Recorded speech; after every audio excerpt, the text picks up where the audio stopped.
Hello, everyone. In this session, we will discuss some of the most important performance measurement concepts used in the garment industry. These include performance, efficiency, line efficiency, machine efficiency, utilization rate, productivity index, and learning curve. Let's start with performance. Performance measures how fast a worker or a production line operates compared to the standard time, which is known as SMV, standard minute value.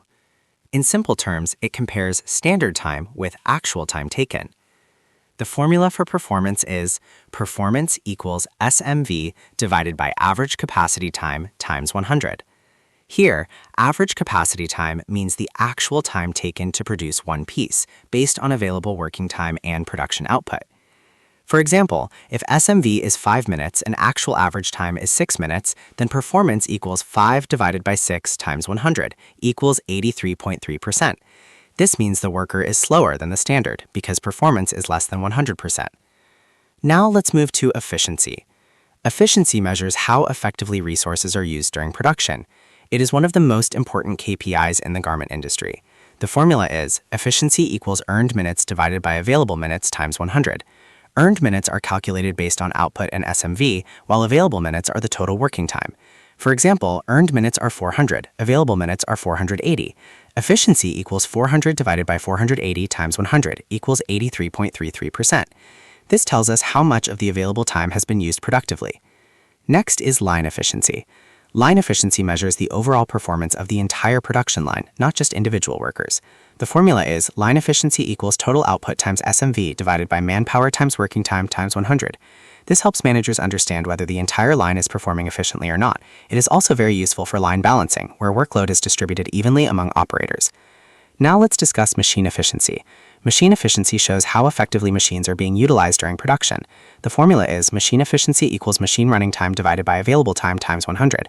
For example, if machine running time is 400 minutes and available time is 480 minutes, machine efficiency equals 400 divided by 480 times 100 equals 83.33%. This helps identify idle time and supports better maintenance planning. Next is utilization rate. Utilization measures how much of the available resources, such as labor or machines, are actually being used. The formula is utilization equals use time divided by available time times 100. This concept is very important because even if efficiency is high, poor utilization means resources are still being wasted. It helps in identifying idle capacity, improving workforce and machine planning. Now let's move to productivity index. Productivity measures the relationship between output and input.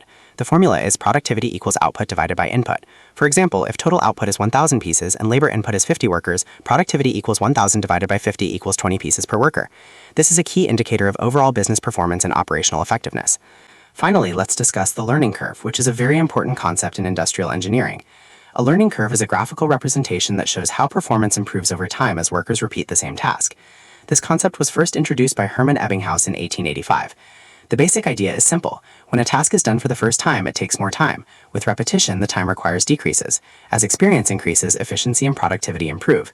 Learning curve is also known as experience curve, cost curve, efficiency curve, productivity curve. All of these describe the same concept from different perspectives. The mathematical formula for the learning curve is y equals ax to the b, where y equals time per unit, a equals time for first unit, x equals number of units produced, b equals learning rate factor. Now let's understand how to develop a learning curve in a factory. First, collect historical data based on different SMV ranges. Second, include multiple styles instead of relying on a single product. Third, use average production data, not extreme values. Fourth, consider only those styles that run for a longer period, such as more than 20 days. Finally, continuously update the learning curve every few months to reflect real performance. There are different types of learning curves: diminishing return curve, fast learning at the beginning, then slow improvement; increasing return curve, slow start, then rapid improvement; S-curve, slow start, fast growth, then stable; complex curve, fluctuating learning due to changing conditions. In garment factories, the S-curve or complex curve is most common. At the beginning of production, workers are learning, efficiency is low. After a few days, workers gain confidence, production increases rapidly.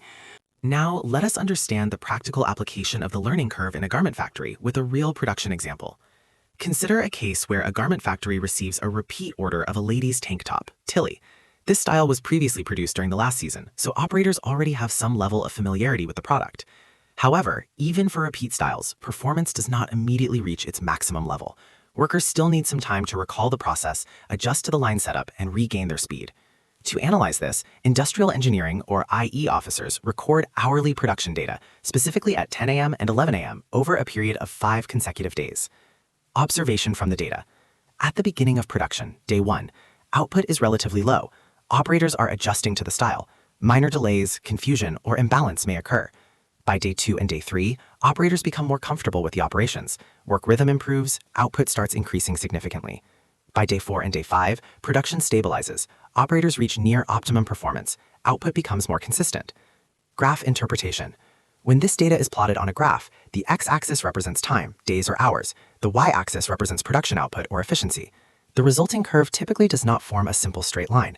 Instead, in garment production, it usually follows a complex curve or S-curve pattern. Understanding the S-curve behavior. 1. Initial stage, flat curve. Learning is slow because workers are adapting to the process. 2. Growth stage, steep curve. Rapid improvement occurs as workers gain confidence and repetition increases. 3. Stability stage, flat curve again.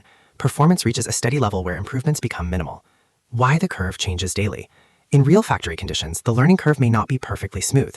The curve can change from day to day due to several practical factors: operator absenteeism, machine breakdowns, line balancing issues, variation in fabric or components, changes in supervision or work methods.